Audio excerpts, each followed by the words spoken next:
Good morning. I'm going to go to the book of John again today in chapter 15, and I'm going to start in verse 9. And before this, this is all Jesus talking. And before this, he's talking about him being the grapevine and us being the branches and how God prunes us. Okay? So I'm going to start in verse 9, and I'm going to go all the way to the end of chapter 15, which is verse 26. And Jesus says, I have loved you even as the Father has loved me. Remain in my love.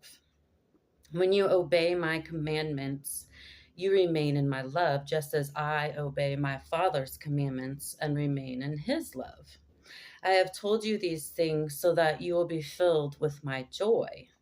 Yes, your joy will overflow. This is my commandment. Love each other in the same way I have loved you. There is no greater love than to lay down one's life for one's friends. You are my friends if you do what I command. I no longer call you slaves because a master doesn't confide in his slaves. Now you are my friends since I told you everything the Father told me. You didn't choose me. I chose you.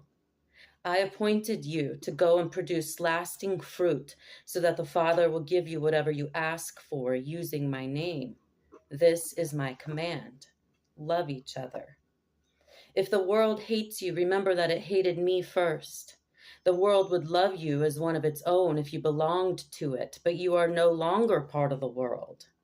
I chose you to come out of the world, so it hates you. Do you remember what I told you? A slave is not greater than the master. Since they persecuted me, naturally, they will persecute you. And if they had listened to me, they would listen to you.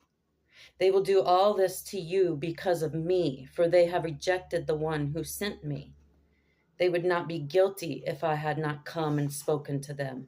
But now they have no excuse for their sin. Anyone who hates me also hates my Father. If I hadn't done such miraculous signs among them that no one else could do, they would not be guilty. But as it is, they have seen everything I did, yet they still hate me and my Father. This fulfills what is written in their scriptures. They hated me without cause. But I will send you the advocate, the Spirit of truth. He will come to you from the Father and will testify all about me.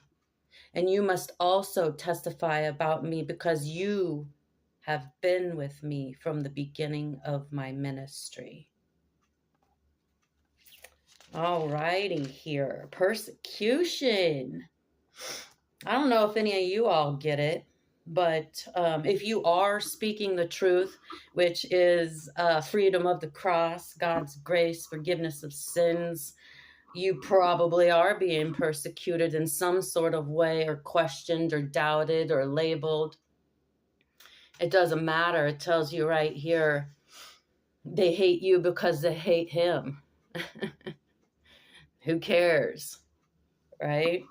The fruits of the Spirit that they talk about, what God grows inside of you. He does the growing, okay, is love, joy, patience, goodness, peace, kindness, faithfulness, gentleness, self-control. Those are the fruits of the Spirit that he grows within you over time. You just have to be open to him. You need to seek him.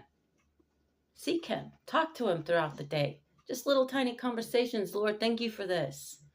I don't see what you're doing here, but I know there's a reason. You know, things like that. Trusting him.